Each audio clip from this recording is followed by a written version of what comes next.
Nice meeting on my whiskey friends, and I'm tired of it. Oh snap, we on the air. What's good? What's good? What's good? You are now watching J.U.K Sports Show. I'm your host, Kyng Ralph. Here we're doing a solo dolo show. Yeah, it is what it is.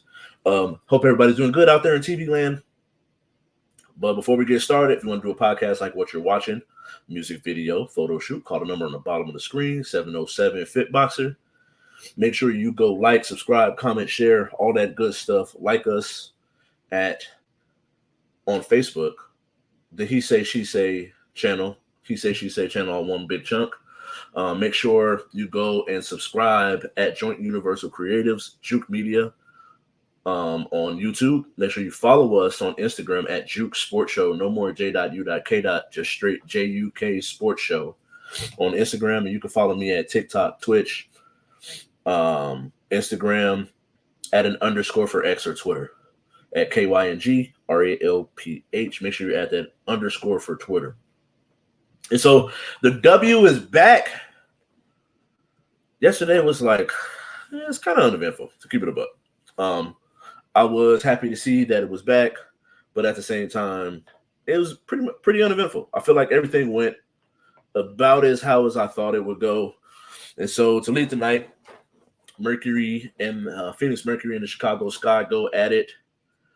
Angel Reese struggles. Camila struggles. No Kennedy Carter. I believe her name is Kennedy Carter. I could be wrong. But no Kennedy. And at the end of the day, Sky get blown out 85-65. The thing that once I saw that their leading scorer was not playing with the Chicago Sky, yeah, it's Kennedy Carter. She doesn't even play. And they're coming off of a month break, going up against a team where two of their key players, three of their key players were in the Olympics, playing in the Olympics, getting good, high IQ, good reps playing in the Olympics. And the Chicago Sky been off for a month where none of their players played on that Olympic team. Now, whether or not you feel like Angel Reese should have been there, it's a conversation for another day. But the W is back. Angel Reese struggled. She did get her double-double, but she did struggle. And so to sit here and act like she had a good game because she had a double-double, not that. She can definitely shoot a higher percentage. I think she shot about 28% from the field. I think she shot like 3 or 14 or something like that. And so, yeah, she has to be better, has to do better, but she did look a little rusty out there where I think once she gets into the groove of things, you'll see a more efficient game of basketball coming from her. And so I'm not too disappointed in the Sky, given that they lost their best player or their best scorer. I would say Angel Reese is their best player, but as far as their best scorer, Kennedy not being there is one of those things where it sucks. It's definitely going to put a damper on the squad. And so, but the other games, Minnesota Lynx get rid of Washington Mystics pretty easily. I expected that. Minnesota Lynx are like one of the top 4 teams in the W, so I'm not necessarily gonna jump for joy because of this victory, but I do think that they did exactly what I thought they would do, specifically with their 3 best players. I think one of them plays, she's Australian or Swedish, but she played in, I think Alana Smith, she played in the Olympics as well, but she just wasn't on the American team. So I think they had about 2 or 3 players from them that played in the Olympics. So they come in one of the top teams in the W, and they do work. And then the Sparks get blown out by the New York Liberty, and they got Stewie and Sabrina. So one team doesn't have that, one team does. And so I'm going to give myself a moment to take a look at my preseason picks as far as the awards I picked. Do I want to change them? So let's see. Let's see what we got here.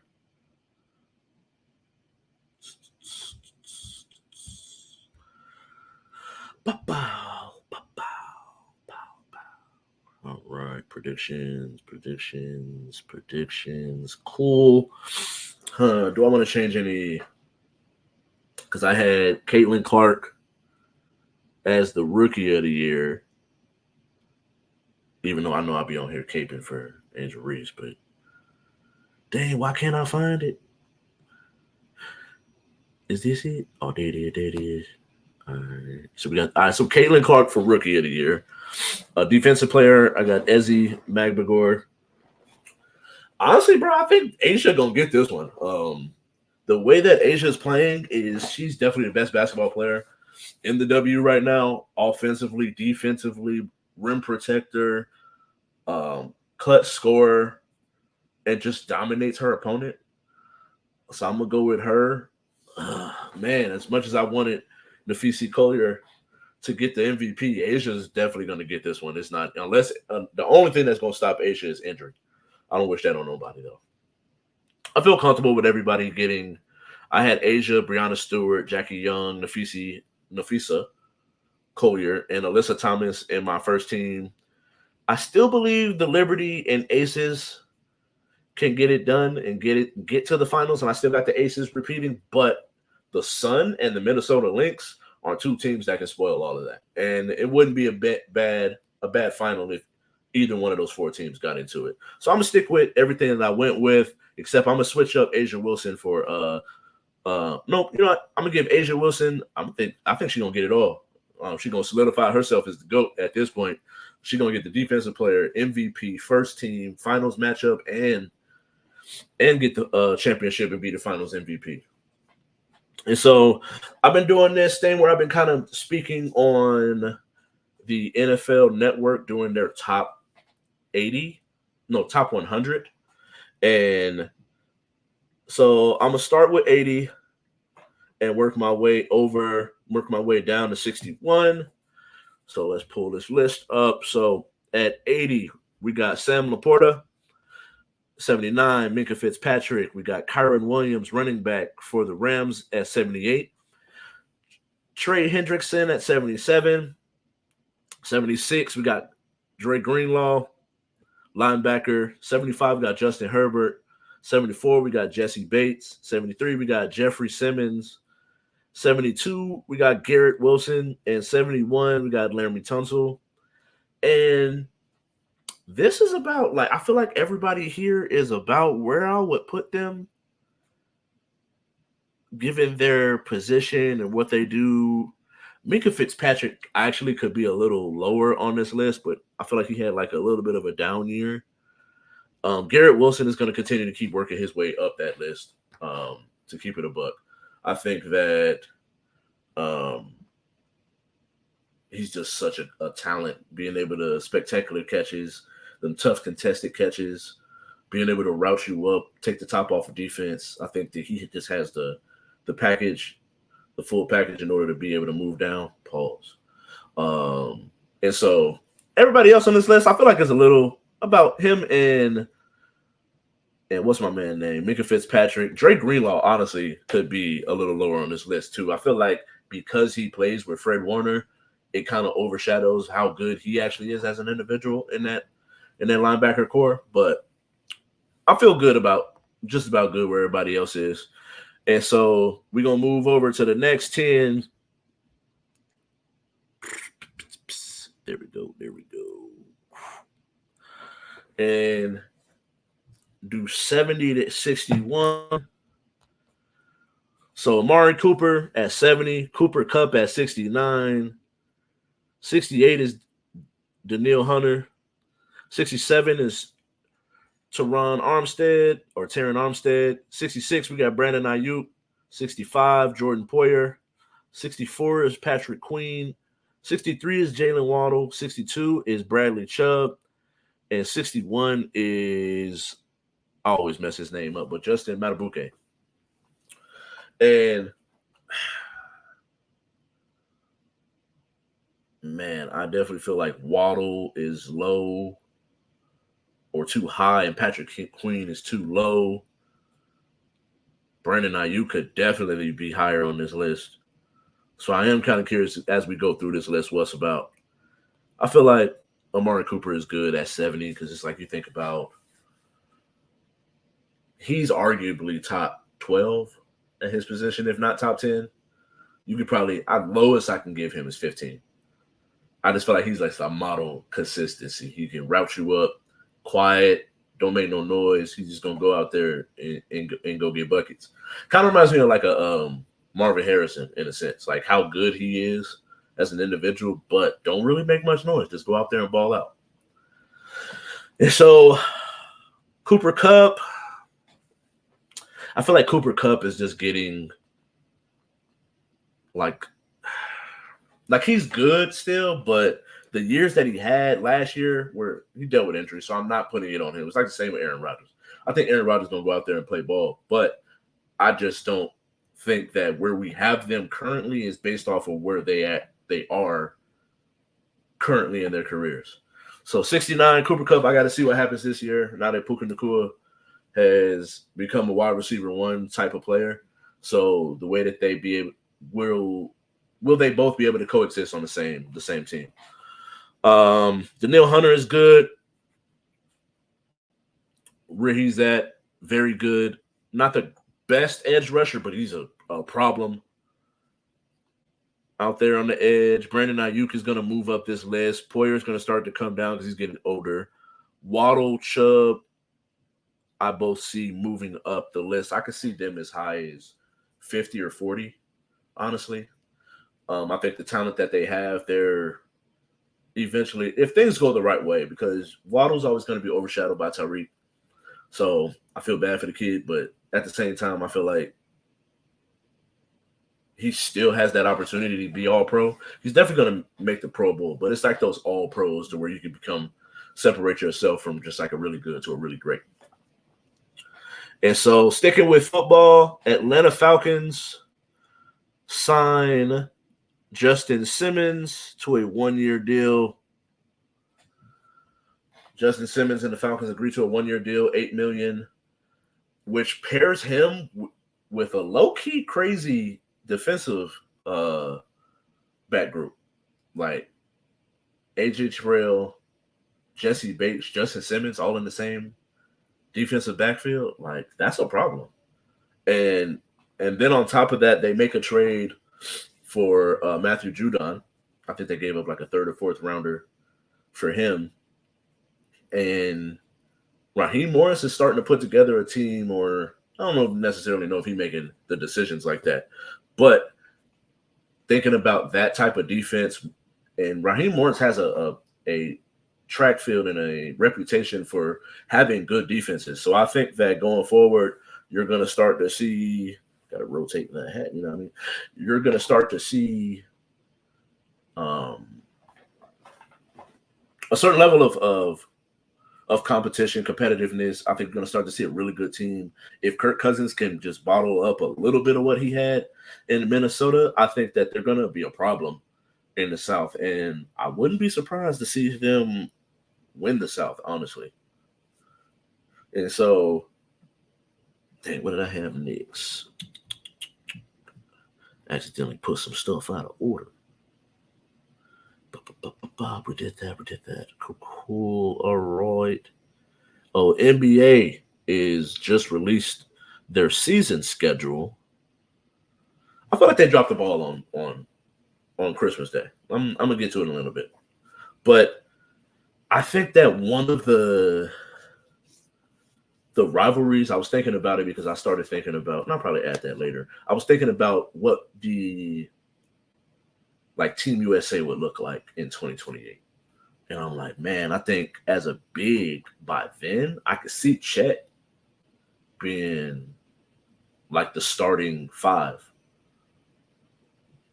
Or at least a small five, a small ball five, because he's so thin, not because of his height. Because I think he's like 7'1", 7'2", or something like that. And he's able to take you off the dribble, shoot, back to the basket. He just needs a little, got to get in weight. Got to get in the weight room. But him versus Wemby is a rivalry that I look forward to, because he's not as tall as Wemby, but I feel like he's just about as agile, skilled to make where he can cause problems on defense, but also make Wemby have to work on defense. Like offensively, Wemby is not so much imposing over him to where it's going to make Wemby work on the offensive end. But defensively, when guarding Chet, Wemby's going to have to work too. And so I think that's a rivalry. Plus, I know OKC's a better team right now, but it's something that they could have used in a Christmas game. You put OKC versus San Antonio, Oklahoma versus San Antonio, like that Texas, Oklahoma. You could take a little bit of that rivalry, put together the two very good young talents that the NBA will be able to put some money behind. And I feel like it's an opportunity missed. And so the season kickoff, I like the season kickoff lineup. Knicks versus Celtics.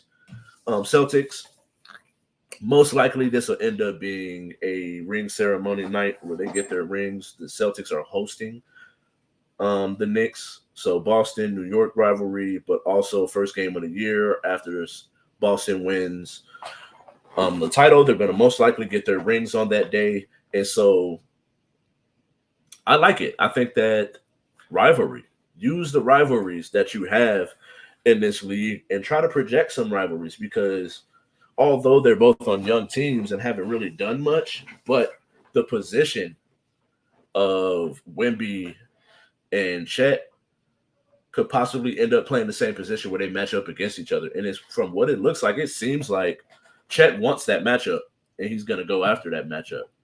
So I think that this was you got to use your rivalries when it comes down to it. And then ending the night, we got the Los Angeles Lakers hosting Minnesota Timberwolves. LeBron, AD, and Anthony Edwards were all Olympic teammates. They put them up. You get to see LA. Most likely going to end up being like a 7:00 game. And I think this game is going to be a tone setter for Minnesota. If Anthony Edwards is who we think he's going to be, he's got to dominate this game. And he's got to take it. Like LeBron still got the crown for right now. He got to come take it. And it's like, yeah, nah, this is my league now. And this is his opportunity to do it. And so I like this matchup. I like the season kickoff. I like the opening day, Knicks versus Celtics. T-Wolves versus the Lakers. Now, here's where I got some problems. Let's talk about these Christmas games. I'm not feeling it. I'm not feeling it. I feel like there's some matchups that we could have had that I would have enjoyed more. Spurs and Knicks. I think having New York in it is a good thing.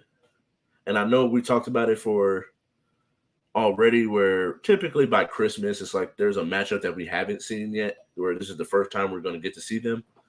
So I would have liked to see the Knicks play the Celtics again, or even Knicks versus the Sixers, given that you got to have the Celtics in there. So it's like there's other matchups that I would have liked to see. Like I would have rather see Lakers Celtics. I would have rather seen T-Wolves Mavs. I like that one. I wish the Thunder or the Nuggets could have been in, and that's where I would have liked to see Spurs versus OKC. T-Wolves versus Mavs, I'm cool with, or like T-Wolves versus the Nuggets. 76ers and the Knicks. Celtics, Lakers, no Warriors. I just feel like at this point, they're not – if they make the playoffs this year, I don't see them being a top 5 seed in Golden State, given the team that they have now. So if you're not going to have the Suns in there, I just don't see the point in having the Warriors on Christmas, where it's like, yeah, the Lakers-Warriors thing is cool. LeBron versus Steph, they just balled out in Olympics. Like, I get it, but their teams are not that good, where I can see the Lakers being a top 16, top 7, definitely making the playoffs. And given the way things work with J.J. Redick at the helm, I can see them being and making real noise in the playoffs. But at the end of the day, it's like Steph ain't it. Steph don't got it no more. You know what? That sounds bad. It's not Steph. Steph is definitely not the problem. I don't want to put that out there and make it seem like Steph is the problem. Steph's going to ball out. Steph saved the USA team. He's going to go out there when the game matters the most. He's going to ball out. But he don't have enough in the team to be able to make noise in the West. And like just him and Draymond and some talented players, but young, not proven people, it's just not going to work anymore. He's not going to be able to do it.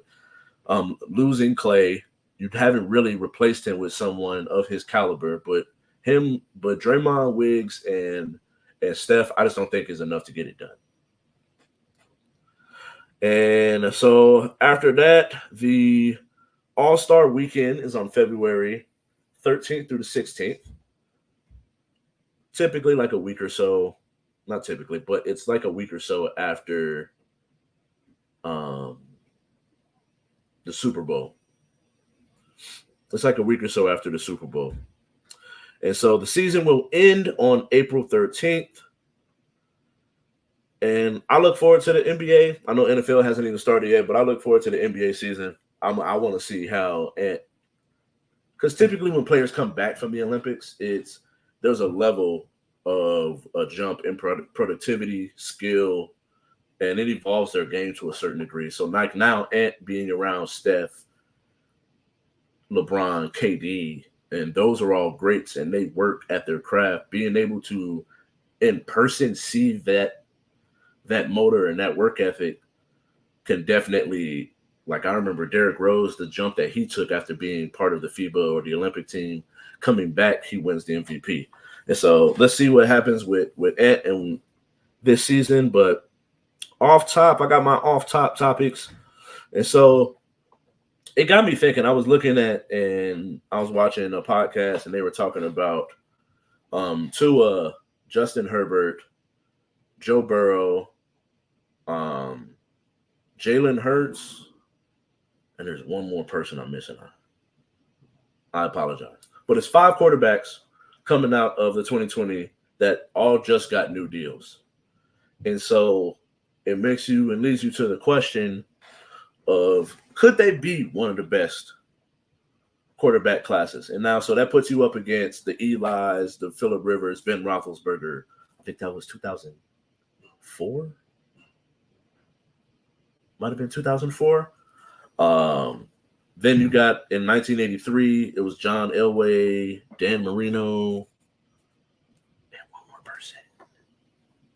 and one more person. And I think this class very well could end up having that type of impact. Hold up real quick. QB class. So it's John Elway, Jim Kelly, and Dan Marino were all in the same draft class.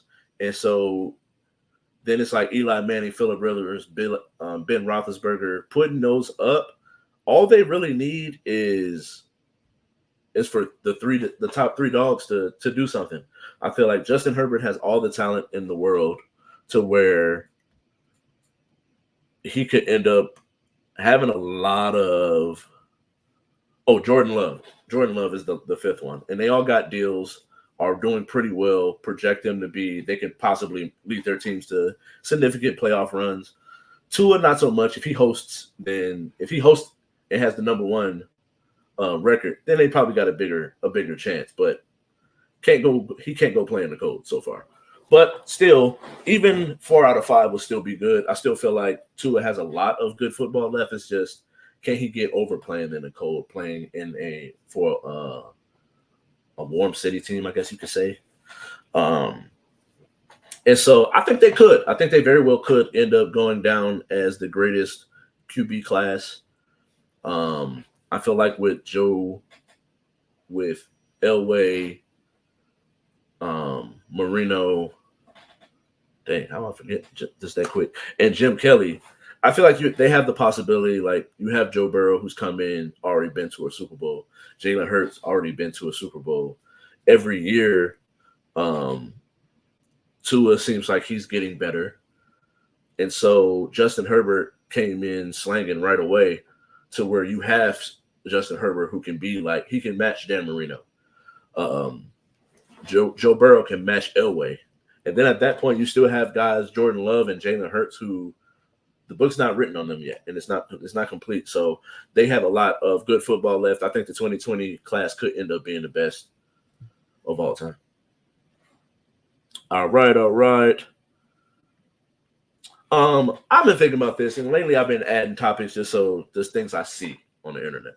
And I think we got to stop the gender wars thing here. And all day every day I look up and down my timeline and I see men need to do this, women need to do that. What do you bring to the table? What place is acceptable on a date?